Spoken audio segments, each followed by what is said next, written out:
wanted to cover some of the air raids that Air Raider has. Pretty much, there's two kinds of air raids. There's the air raids that do explosive damage, and air raids that just shoot, I don't know, I guess it's just projectiles. Pretty much, the artillery, if it says artillery, the first word, that will not blow up buildings. That will just hit the enemies. And if it has the cannon, then these will blow up buildings. These are explosive. So I always prefer, or almost always prefer, taking the artillery in this section it's artillery instead of the 150 millimeter or 120 millimeter. And then in the second category, where it starts in bombing runs, strafe plans, the strafe plan is the one that is actually safe to use, that will not blow up buildings, will not hit, it'll hit your friends, but it won't do excessive damage to them. So that, once again, I also recommend taking strafe plans instead of bombing plans. They're cheaper to call out. As you can see, bombing plan reload is $5,400, strafe plan is only $1,800.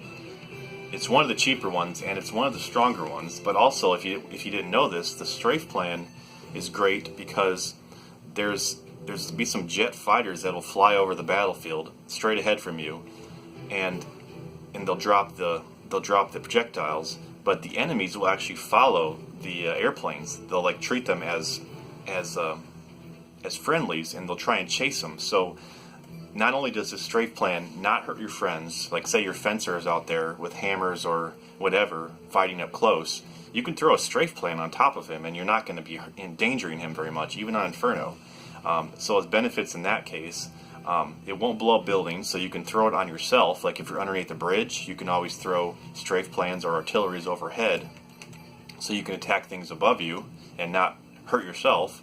And also, it causes the enemies to run after and chase after the planes. So the strafe plan and the artillery are very amazing and low cost air raids.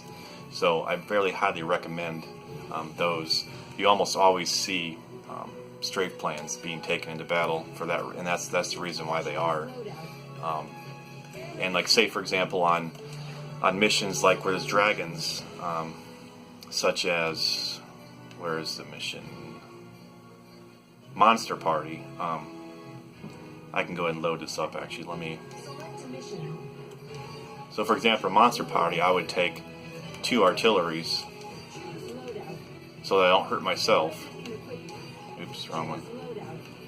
Artillery D. And I would take 2 artilleries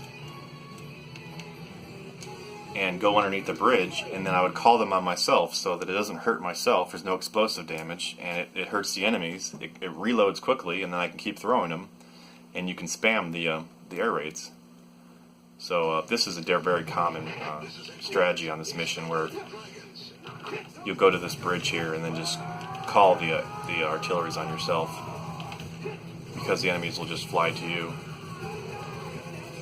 Usually on Inferno, people will go all the way down to the end, but I'm just for time reasons, I'm going to show up here. But yeah, you don't really need to fly to the end on the lower difficulties, but on the higher you will.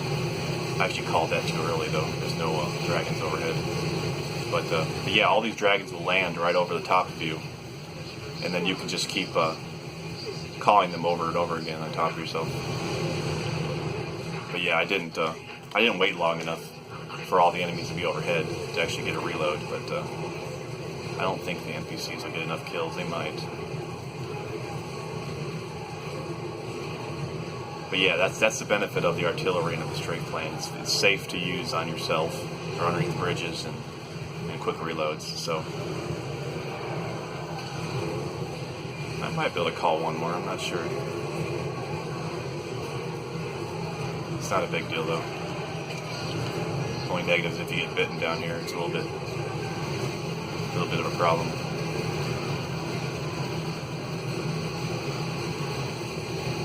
Those ones out there are always slower to get to the battle for some reason. But yeah, that's my recommendation on air raids and on strike plans. So thanks for watching.